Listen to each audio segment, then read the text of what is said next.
నేటి వైశిష్యంలో భాగంగా ఈ రోజున మనం చెప్పుకునేది ఏంటంటే పరశురామ జయంతి.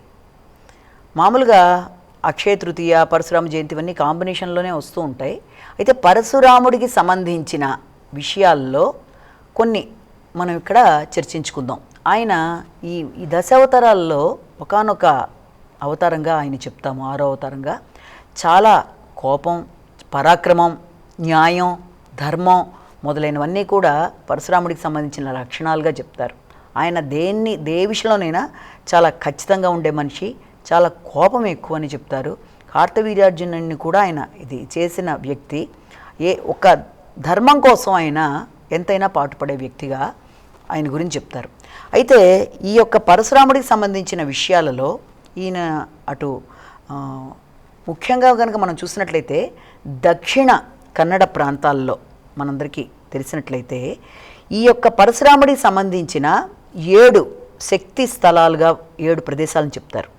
అదే నేడు మనం చెప్పుకునే ఉడిపి, కుక్కే సుబ్రహ్మణ్యేశ్వర స్వామి దేవాలయం, తర్వాత దాంతోపాటుగా కుంభాసి అనే గుడి అని చెప్పి వినాయకుడి టెంపుల్ ఒకటి ఉంటుంది, కుందాపూర్ అక్కడ మనకి ఈ యొక్క శివాలయం, తర్వాత శంకరనారాయణ టెంపుల్, కొల్లూరు మూకాంబిక దేవాలయం కూడా అక్కడ మనం చెప్పుకుంటాం. అలాగా ఒక గోకర్ణం, ఇవన్నీ 7 ప్రదేశాలు కూడా ఇవి ముక్తి స్థలాలుగా, పరశురామ యొక్క ముక్తి క్షేత్రాలుగా కూడా ఇక్కడ చెప్తారు. దాని యొక్క ఎందుకు అలా చెప్తారు అంటే, ఒకానొక సందర్భంలో ఈయన భూమిని దానం చేసేసినప్పుడు, మొత్తం భూమిని యొక్క కాశ్యపుడికి చేసిన తర్వాత ఆయనని అక్కడ నువ్వు ఉండద్దు, ఇదంతా భూమి నాదే కనుక నువ్వు ఇదంతా నాకు వదిలేసి నువ్వు ముందుకు వెళ్ళిపో అని చెప్పినప్పుడు, ఆయన మహేంద్ర ఎక్కడికి వెళ్ళాలి అని అడిగితే దక్షిణ ప్రదేశం వైపు ఇటు నుంచి వెళ్ళిపో అని చెప్పినప్పుడు దక్షిణ దిగ్గుగా వెళ్ళి ఆయన అక్కడ ఒక మహేంద్ర పర్వతం మీద ఆయన నిలబడినప్పుడు, అక్కడ ఆయన నిలబడి ఆయన ఏం చేస్తే అక్కడ సముద్రం కనబడుతుంది. సముద్రుడితో ఏమంటాడంటే, నాకు ఇందులో కొంచెం భాగం ఇవ్వు, నేను ఇక్కడ నిలబడ్డాను కదా వస్తాను అంటే సముద్రుడికి భయం వేస్తుంది అనమాట.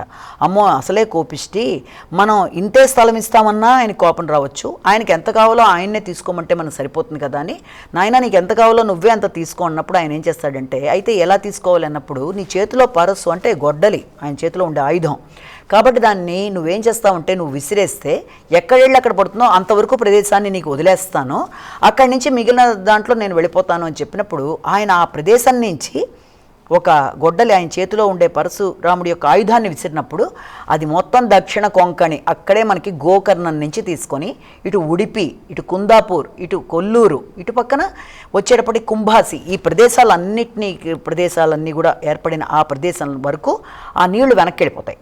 ఆ ప్రదేశంలో ఈయన ఏర్పరచుకొని అక్కడ ఆయన స్పెషల్ క్వాలిటీస్గా తను ఎలా ఉండాలనుకున్నాడో, ఎలాగ తను చేసుకుందాం అనుకున్నాడో నియమాలవన్నీను ఆ ప్రకారం ఆ ప్రదేశాలన్నీ కూడా ఆయన యొక్క శక్తి ముక్తి స్థలాలుగా దాన్ని మనం చెప్పుకుంటాం అన్నీ. అందుకే ఆ ప్రదేశం కంప్లీట్గా చాలా ప్రకృతికి చాలా అనుకూలంగా ఉంటుంది, చాలా గ్రీనరీగా, అదో రకమైన ఆధ్యాత్మిక భావనలకి పుట్టినిల్లుగా ఉంటుంది. మనం గనక తీసుకున్నట్లయితే గోకర్ణం నుంచి ఉడిపి దాకా ఉండే ప్రదేశాలన్నీ కూడా ఇది చాలా, అంతేకాకుండా మధ్యలో ఇంకొక ప్రదేశం కూడా వస్తుంది, దాన్ని కుంజార్పూర్ అంటారు. అది ఏంటంటే దుర్గాదేవి టెంపుల్ని ఆయనే నిర్మించినట్టుగా, అది కొంత దాదాపుగా 230-300 మెట్లుగా ఉంటుంది. మామూలుగా కూడా మనం వెహికల్లో వెళ్ళిపోవచ్చు. అక్కడికి వెళితే ఆ ప్రదేశంలో సూర్యోదయం సూర్యాస్తమయం కూడా చూడడానికి చాలా ముచ్చటగా ఉంటుంది.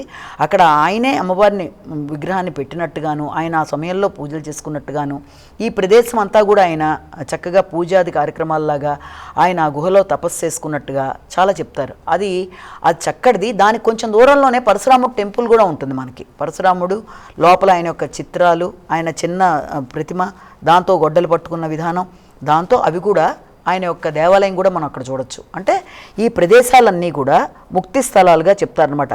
ఈ 7 ప్రదేశాలు ఒక్కొక్కటి ఒక ప్రత్యేకతని ఏర్పరచుకున్న ప్రదేశాలుగా చెప్తారు.